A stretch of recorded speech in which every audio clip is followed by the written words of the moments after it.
तो आ गए हैं तुम्हारे डॉक्टर सालुंके फिर से तुम्हारे साथ। और आज की इस वीडियो में हम बात करने वाले कोर ऑफ CSD या computer engineering of SVP university.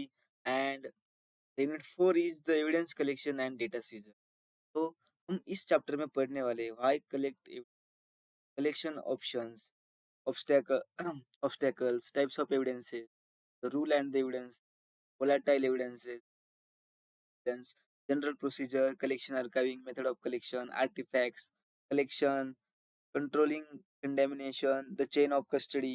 इसमें शायद इस चैप्टर में हम वो डिटेल में पढ़ने वाले से preservation of digital evidences, preserving crime scene के बाद है प्रिजर्विंग कंप्यूटर एविडेंसेस। यही है मतलब imagination, station needs of evidences, station practical consideration, practical implementation हम देखने वाले हैं इस चैप्टर में। बेसिकली हमें खेलना है इस चैप्टर में एविडेंस के साथ, और एविडेंस के साथ झोल-झाल नहीं करना है। यही है जिम्मेदारी एक अच्छे कंप्यूटर फॉरेंसिक स्पेशलिस्ट की, जो आप बनने वाले हैं सिर्फ एक कोर्स करने के बाद। एसपीयू का CSDF कोर्स लेने के बाद आप होंगे ही स्पेशलिस्ट। तो लेट्स स्टार्ट। तो सबसे पहले फिर से एक बार में भी इस वीडियो में हम देखने वाले हैं नोट्स बाय डीके, यानी डीके के नोट्स। थैंक यू भाई डीके साहब भैया। ये सर जी, आपको once again thank you and for all these notes. And let's start with unit 4, evidences collection and data season. So what is definition of evidence? Evidence क्या होता है? Evidence is an information of supporting value, that is proves something or helps to prove something relevant to case। मतलब case के लिए वो एक information जो case के लिए मायने रखती है, मतलब जो केस के लिए कुछ चीजें करती है और वो प्रूव करने के लिए रिलेवेंट है, इसको ही हम एविडेंस बोलते हैं। तो रीजन टू कलेक्ट एविडेंसेस, क्या क्या कारण है एविडेंस कलेक्ट करने? फॉर एस्टेब्लिशिंग फैक्ट्स, हम फैक्ट को वेरीफाई करने के लिए एविडेंस लगते हैं। तो for evidence is collected to reconstruct events, identify timelines and establish what happened when and how. कब कैसे कब घड़ा था, ये जानने के लिए हमें एविडेंस की जरूरत होती है, जो केस में इन कोड लगता है। For example, examining log files can help to trace unauthorised access to a system. जो लॉग फाइल, इसका एग्जांपल क्या है कि हम लॉग फाइल से सिस्टम में किसने एक्सेस किया था ये जान सकते हैं। उसके बाद है सेकेंड यूज केस है, एविडेंस क्यों लगता है इसका? तो identify suspect and victims, digital evidences can link individuals to a crime or uncover victims in cyber crimes like fraud, identify theft, etc। Victim कौन है और सस्पेक्ट कौन है, ये फाइंड करने के लिए हमें एविडेंस लगते हैं भाई, digital evidences in cyber crimes. Supporting legal proceedings, collected evidence is critical in building a strong legal. जो एक अगर हमें एक स्ट्रॉन्ग लीगल केस बिल्ड करनी है, तो हमारे पास सपोर्टिंग जो एविडेंसेस है स्ट्रॉन्ग होने चाहिए। तो इसके it must B credible, well documented and admissible in court to prove disprove allegations। मतलब जो एविडेंसेस है इतने स्ट्रॉन्ग और वेल डॉक्यूमेंट होने चाहिए कि हम कोर्ट में उसको जो एलिगेशंस है वो प्रूव और डिसप्रूव करने के लिए यूज कर सकते हैं। और इसके लिए जरूरी होता है केस ऑफ कस्टडी, उस एविडेंस का हमारे पास रहना। Preventing future incidents by analyzing evidences, investigator can identify unreliabilities in systems, enabling organizations to strengthen security and prevent similar incidents। जो फ्यूचर में अगर कोई इंसिडेंट ऐसा हो जाए तो हम अवॉइड कर सकते हैं with the help of such evidences. तो अब बारी है टाइप्स ऑफ एविडेंसेस की बात करने की। तो एविडेंसेस किस टाइप के हो सकते हैं? रियल एविडेंसेस, फर्स्ट है real evidences. Real evidences are the something that one can carry into court room and show it in the front of jury। They refer to tangible objective that can be directly observed or examined in a case।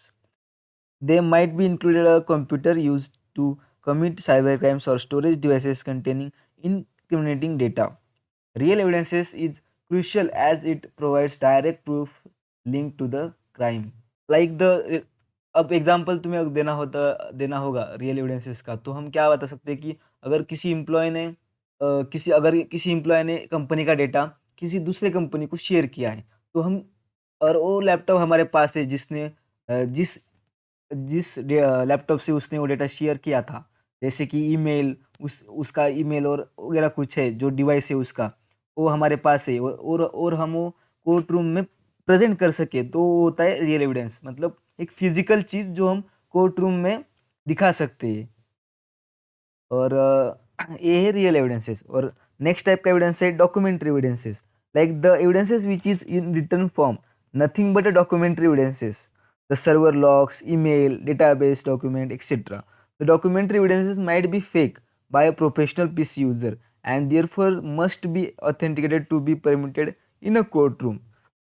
मतलब documentary evidences मतलब जैसे कि physical document like server logs और emails और database document, लेकिन वो सब fake भी हो सकते हैं, इसलिए हमारे पास एक हम हमको वो ऑथेंटिकेट करना पड़ता है बिफोर कोर्ट रूम में जाने से पहले। लाइक द वो होता है ना कि 100 के स्टैम्प बॉन्ड पेपर पे हमने वो ऑथेंटिकेट किया, तो वो लगता है डॉक्यूमेंट एविडेंस सादर करने के लिए, मतलब दिखाने के लिए। तो थर्ड टाइप का एविडेंस है testimonial evidence. Testimonial evidence is nothing but the statement of a witness underneath oath, either in a court और bye deposition.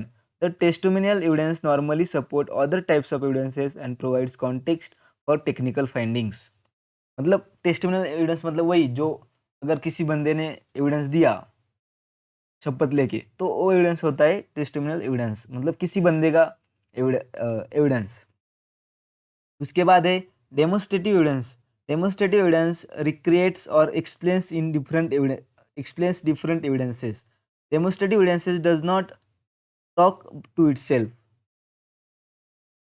and it is used to demonstrate and make clear previous points. These types of evidences is helpful in explaining technical topics to non-technical audiences. जो हमने पिछले chapter में देखा था कि एक cyber expert, forensic expert का काम क्या होता है कि जो एविडेंसेस है कोर्ट रूम में वो ऐसे सिंपल लैंग्वेज में टर्म्स में एक्सप्लेन करना जज को, जिसे जैसे कि उनको समझ में आए, लेकिन उसको प्रेजेंट करने के लिए उनको सबसे ज़रूरी रहता है चेन ऑफ कस्टडी। तो डेमोस्ट्रेटिव एविडेंसेस वो होते हैं जो खुद से बात नहीं कर सकते, मतलब not a talk to itself. तो उसके लिए हमें चेन ऑफ कस्टडी होना ज़रूरी है, तो वो होते हैं डेमोस्ट्रेटिव एविडेंसेस। उसके बाद है volatile evidences. Volatile evidences refer to the temporary data stored in the place like computer RAM, CPU cache, or active network connection. This type of evidences include things like running programs, login user, and encryption keys. It is called volatile because it disappears as soon as device is turned off, restarted, or change occur in a system. For example, if a hacker is using a computer, the RAM might show that program they are running or what data they are accessing, but this information will be lost if the computer is shut down. So this evidence is very important because it provides a snapshot of what was happening on a system at a time of incident. If investigators don't collect this data quickly, they risk losing key information that could explain how an attacker happened and what damage was done. Tools like network analyzers are used to capture this information without shutting down the devices. मतलब gathering volatile evidences is essential for understanding full story of attacker and connecting it with a more permanent data like log files or disk storage. हाँ, मतलब तुम्हें पता ही है ना कि अगर volatile evidences मतलब क्या, जो एविडेंसेस डिलीट हो जाते हैं इमिडिएटली, तो वो एविडेंसेस हमें कलेक्ट करना ज़रूरी है बिफोर शटडाउन और आफ्टर शटडाउन बट अर्ली। तो like the cache and the RAM usage वो हमें बताता है कि अटैकर क्या कर रहा था एट दैट इंसिडेंट। तो और हम वो जान सकते हैं कैसे, नेटवर्क फॉरेंसिक से की मदद से। ये हमने हम उसका नेटवर्क मॉनिटर कर सकते हैं और हम जान सकते हैं कि आखिर वो अटैकर क्या कर रहा था। वो स्नैपशॉट बहुत ज़रूरी है एज अ एविडेंस। तो वोलेटाइल एविडेंसेस हमें उस एनालाइजर को, जो एक्सपर्ट है, उसको कलेक्ट करना इमिडिएटली ज़रूरी होता है। तो ये होते हैं चार पाँच पाँच टाइप के एविडेंसेस जो तुम्हें एग्ज़ाम में लिखने हैं। और सिर्फ मतलब नाम लिखो उसके बारे में, और मतलब सिंपल एविडेंसेस उसके बारे में तुम पूरा पेज लिख सकते हो। तो नेक्स्ट क्वेश्चन है general procedure for evidence collection. मतलब जनरल प्रोसीजर क्या होती है किसी भी एविडेंस को कलेक्ट करने की, जो एक साइबर एक्सपर्ट फॉलो करता है। तो सबसे पहले होता है identification. First step is to identify potential source of evidences like computer, server, mobile devices, USB, etcetera. Investigators determine what data is relevant to case and such as email or documentation, images, etc. तुम्हें यहाँ पे एक checklist बनानी है जो कि मतलब identify करना है कि कौन सा डेटा हमें हमें हम एज एविडेंस यूज कर सकते हैं हमारे केस के लिए, लाइक द ईमेल और डॉक्यूमेंट और इमेज। और वो potential device source of evidences भी तुम्हें कलेक्ट करने की, एज अ कंप्यूटर तुम कलेक्ट करोगे, सर्वर, मोबाइल डिवाइस और पेन ड्राइव वगैरह, हार्ड डिस्क कलेक्ट करोगे। तो ये आइडेंटिफाई करना एक फर्स्ट स्टेप है कलेक्शन की, एविडेंस कलेक्शन की। उसके बाद है प्रिजर्वेशन। मतलब जो तुमने डेटा कलेक्ट किया है वो once identified evidence must be preserve to prevent loss और डैमेज और alteration. This involves securing devices, creating backups and taking steps to ensure original data remains intact. तो तुम्हें क्या करना है, मतलब जैसे तुम source of data, source of that evidence collect करते हो, तो तुम्हें उसका बैकअप लेना है और उसको जो उन उसका जो डेटा रिकवरी भी तुम्हें उसी वक्त करनी है और उसका बैकअप लेना है। और तुम्हें हमेशा 2 कॉपीज बना के रखनी है जिस पर तुम्हें एनालाइज फॉरेंसिक एनालाइज करना होता है। तो प्रिजर्वेशन ये एक नेक्स्ट स्टेज है जो हम सबसे पहले मतलब आफ्टर आइडेंटिफिकेशन सेकेंड हम कौन सी स्टेप करेंगे, प्रिजर्वेशन वाली। तो थर्ड है documentation. Detail recorded are Detailed records are kept of every action taken during evidence collection process. This includes creating chain of custody log which tracks who handle evidences, when it was accessed, etc. Documentation मतलब वही कि तुमने evidence के logs, मतलब chain of custody तुम्हें documentation में आती है कि तुमने कि वो एविडेंस किसने हैंडल किया और कब एक्सेस किया, उसका एक चेन ऑफ कस्टडी बनता है, लॉग बनता है जो तुम्हें कोर्ट में प्रेजेंट करना पड़ता है। और उसके साथ जो तुमने एनालिसिस किया है उस एविडेंस पर, उसका डॉक्यूमेंटेशन भी रखना ज़रूरी होता है। तो उसके बाद फोर्थ स्टेप होती है acquisition. Investigators create exact copies of digital evidences to work on ensuring original data not tampered with. तो ये स्टेप भी बिफोर डॉक्यूमेंटेशन ही आती है प्रिजर्वेशन के अंदर। तो एक्विजिशन भी एक स्टेप है। उसके बाद एनालिसिस, डॉक्यूमेंटेशन ये लास्ट स्टेप है लेकिन यहाँ पर फर्स्ट लिखिए, ठीक है। उसके बाद एनालिसिस, फोरेंसिक इमेजेस और acquired data is then analyzed to uncover relevant information. This step may involve recovering deleted files, examining metadata, analyzing network logs, etc. मतलब जो एनालिसिस करना है वही है एनालिसिस में। उसके बाद जो तुमने एनालिसिस किया तुम्हें उसका रिपोर्ट बनाना है। Investigator compile their findings into a detail expert report. तो report include evidences collected, method used, analysis results and conclusions. उसके बाद तुम्हें वो प्रेजेंट करना है। यही सब स्टेप्स है जो एविडेंस कलेक्शन में हम यूज करते हैं। प्रेजेंट किस कहाँ करना है, कोर्ट में प्रेजेंट करना है। Finding as expert witness, explaining the evidence how it support the case, ये सब है। तो नेक्स्ट क्वेश्चन है typical steps for evidence collection. मतलब सेम सेम क्वेश्चन है ना, स्टेप टिपिकल स्टेप्स हो या जनरल प्रोसीजर हो, एविडेंस कलेक्शन के ही है। मतलब वही वही है preparation. Investigator start by getting ready with all the tools and equipment they have needed. This may include forensic software devices to copy data without changing it, form, document the process, identifying evidences. Next step is figuring out where the digital evidences might be. This could be a computer, mobile phones, USB drive, or online account like email, etc.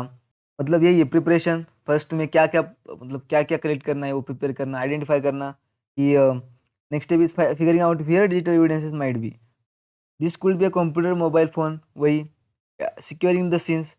The area where the evidence is located is secure to prevent anyone from tampering with it. Devices are disconnected from the internet or other network to stop remote access.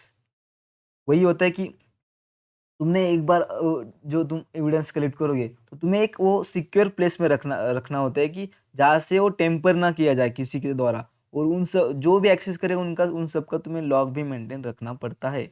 वही ये ऊपर वाले step लिख दो, ये 3 लिखने की कुछ जरूरत नहीं है। ठीक है। उसके बाद है चेन ऑफ कस्टडी और it's process after data.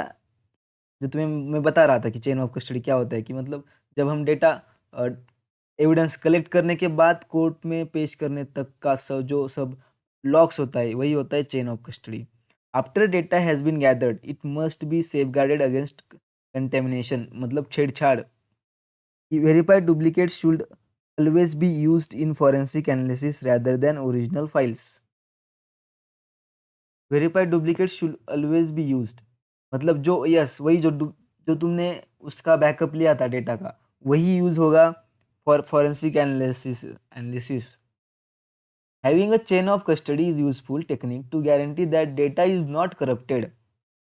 Chain of custody refers to the process of keeping detailed record of who handled evidences, when it was handled, and how it was stored to ensure its authenticity and integrity.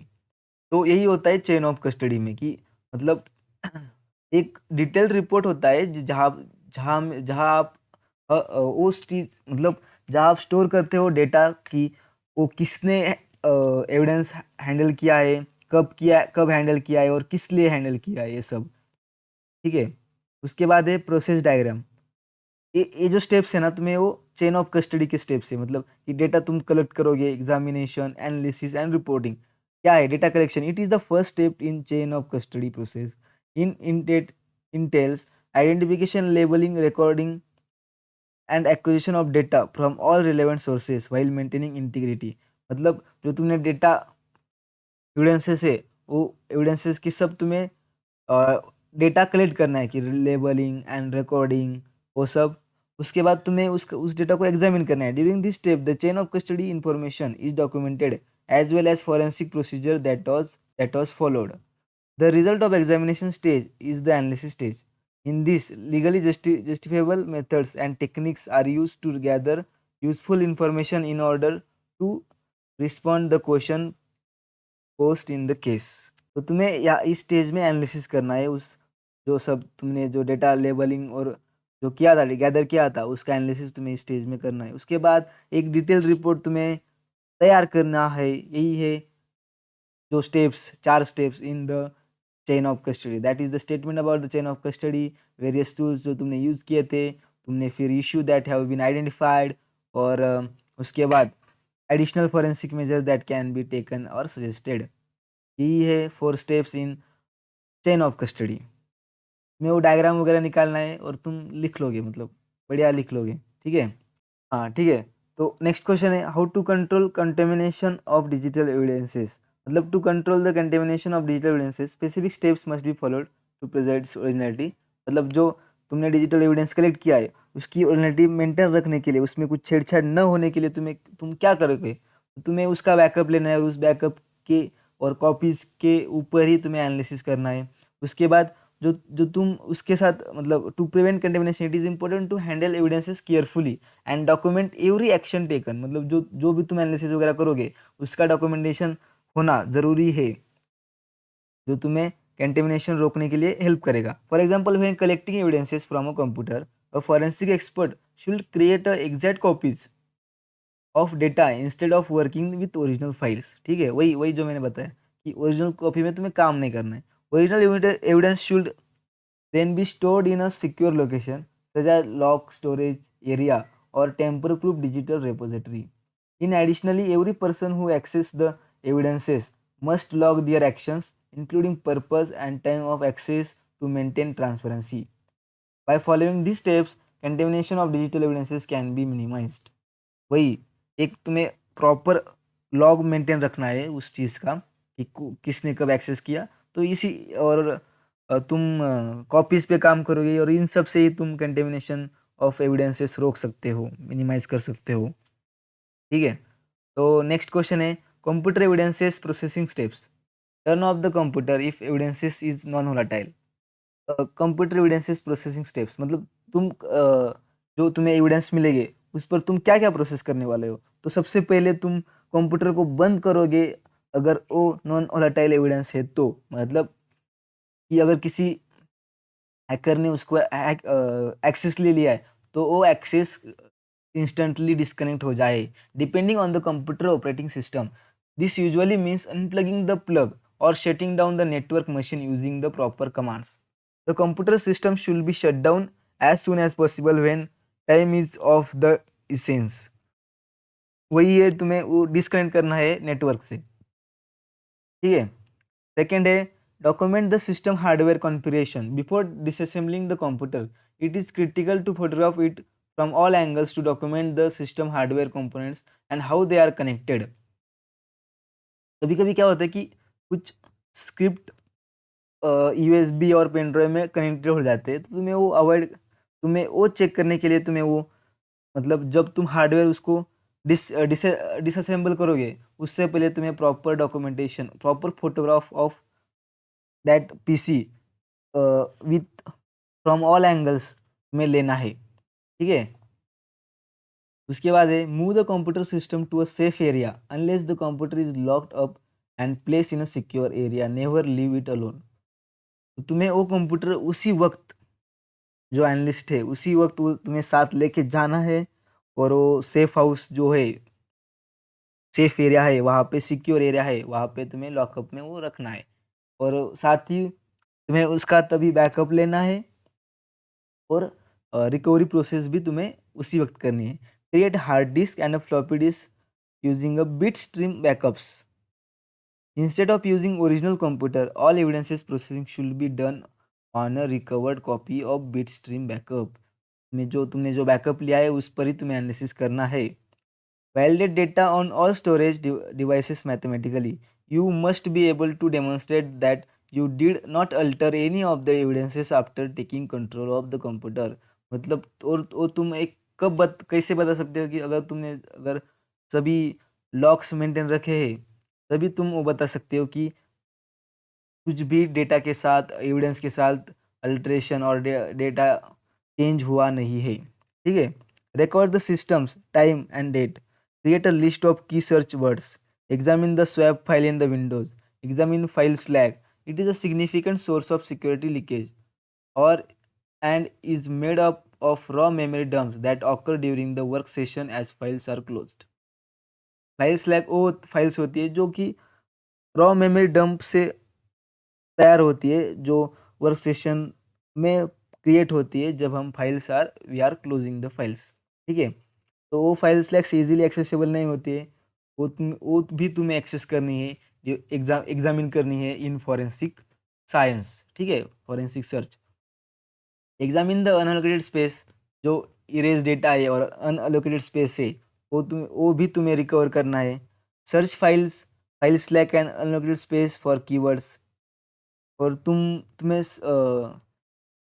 Keyword searching भी करनी है with the help of forensic. उसके बाद है detect irregularities in files programs and storage, मतलब वही कि अगर कोई इनक्रिप्टेड फाइल है तो वो तुम्हें आइडेंटिफाई करनी है। Document your finding, it is critical to document your findings as concerns and evidences are recognised. वही जो तुम कुछ एनालिसिस करोगे उसका तुम्हें प्रॉपर डॉक्यूमेंटेशन रखना है। उसके बाद है keep copies of all software used.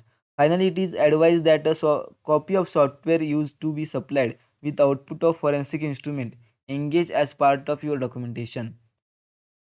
जो भी तुमने सॉफ्टवेयर रखे यूज किए हैं फॉर द एनालिसिस, वो भी तुम्हें डॉक्यूमेंटेशन, उनका भी तुम्हें डॉक्यूमेंटेशन करना है। तो ये सब प्रोसेस है जो हम एविडेंस एनालिसिस में करते हैं। ठीक है, उसके बाद है next question, legal aspect of collecting and storing digital evidences. Legal aspect क्या है, मतलब वो जो तुम डेटा आपलं collecting and storing digital evidences, जो तुम डिजिटल एविडेंसेस कलेक्ट करोगे, उसका लीगल एस्पेक्ट्स क्या है तुम्हें इसको लिखना है, ठीक है। Obtain proper authorisation before collecting digital evidences, investigators often need a legal permission such as a search warrant or to access private data or devices. Unauthorized collection can be volatile privacy rights and make evidences inadmissible in court. मतलब अगर तुमने data, अब तुम्हें पता है कि एक company में एक एम्प्लॉय कुछ कर रहा है और तुम्हारे पास उसका सर्च वारंट नहीं है, तो तुम वो सब एविडेंसेस कोर्ट में यूज़ नहीं कर सकते हो। और मतलब तुमने डायरेक्टली वो सब एविडेंसेस कलेक्ट कर लिए, तो तुम वो सब एविडेंसेस कोर्ट में पेश नहीं कर सकते हो, वो अनरिलायबल्स माने जाएंगे। तो इसलिए प्रॉपर ऑथराइजेशन तुम्हें चाहिए उसका, उस एविडेंस को कलेक्ट करने के लिए, लाइक अ सर्च वारंट, ठीक है। Maintaining chain of custody, every step in handling evidences must be documented to prove it has not been altered और tampered with a clear record of who collected evidences, when it was collected and how it was stored ensure its authenticity. अगर तुम्हारे पास chain of custody नहीं है तो भी legally वो evidence helpful नहीं है, ठीक है। तो तुम्हें चेन ऑफ कस्टडी मेंटेन रखनी है। उसके बाद है compliance with laws and regulation, digital evidences must be collected and stored according to the applicable laws like the information technology act और general data protection regulation, GDPR के दायरे में तुम्हें वो सब डेटा कलेक्ट करना है। और तुम उस कलेक्टेड डेटा का रॉन्ग यूज़ नहीं कर सकते हो, जैसे कि पर्सनली ब्लैकमेलिंग और एनी अदर चीज़, ठीक है। Preventing evidences contamination. Legal protocols require the use of proper tools, methods to ensure that evidences is not altered during collection and storage. कि तुम्हें वही प्रॉपर एविडेंस चाहिए कंटेमिनेशन का, और वो एक proof of chain of custody वो एक एविडेंस बन सकता है। उसके साथ ही तुम्हें अनदर डॉक्यूमेंटेशन भी चाहिए होगा। Admissibility in court, for evidences to be accepted in a court it must be legally obtain and relevant to the case. वो केस के लिए रिलेवेंट भी होने चाहिए कोर्ट में एक्सेप्ट होने के लिए। Securing evidences storage, legal guidelines safely how long evidences should be preserved and who can access it to prevent unauthorised use, ठीक है। मतलब वो कुछ प्रॉपर उनके रूल्स एंड रेगुलेशन होते हैं कि वो कौन एक्सेस कर सकता है, वो एविडेंसेस कहाँ रखे जाएंगे, उसके लिए वो कुछ लॉकअप रूम्स रहते हैं, ठीक है। उसके बाद है expert handling and testimony, only train forensic expert should collect and analyse digital evidences to ensure that process is defensive in court. तो डिजिटल, अगर डिजिटल फॉरेंसिक एक्सपर्ट ने ही यूज हैंडल किए हैं तभी वो कोर्ट में चलेंगे, वरना अगर किसी ऐरे गैरे ने यूज किया है तो वो कोर्ट में नहीं चलेंगे, ठीक है।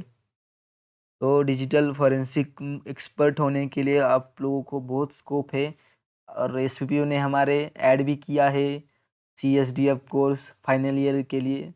तो अब आप शायद बन चुके हैं डिजिटल फॉरेंसिक एक्सपर्ट, तो जाओ अप्लाई करो, पहले ये करो, ठीक है। Method use to verify and authenticate computer images, क्या है मेथड है, मेथड किसके लिए, वेरीफाई एंड ऑथेंटिकेट करने के लिए computer images. Verification and authentication is important in investigation as any edited और fake images can be mislead the process. Some of the methods are hashing algorithms. A hash value is like a digital fingerprints for a file. When image is collected, its hash is calculated. If someone changes even the tiny part of the file, hash will be also changed, making it easy to detect the tampering. मतलब जो भी तुम्हें image मिले है, वो तुम वो image का हैश निकालोगे इस वक्त जिस वक्त तुमने वो डेटा कलेक्ट किया था, जब तुमने एविडेंस कलेक्ट किया था, और उसके बाद जब तुम वो कोर्ट में पेश करोगे, तो उस वक्त तुम्हें उसका फिर से हैश निकाल कर बताना पड़ेगा कि ये वही डॉक्यूमेंट है, उसमें इस डॉक्यूमेंट में इन बीच वाले दिनों में कुछ भी छेड़छाड़ हुई नहीं है। तो हैशिंग एल्गोरिदम यूज होता है for the checking the originality of the document, ठीक है। कि उसके साथ कुछ टेम्परिंग हुई या नहीं, वो हम पता कर सकते हैं with the help of hashing algorithm. उसके बाद है Meta data analysis. Every digital image contains Meta data which includes information like camera use, date and time it was taken, etc.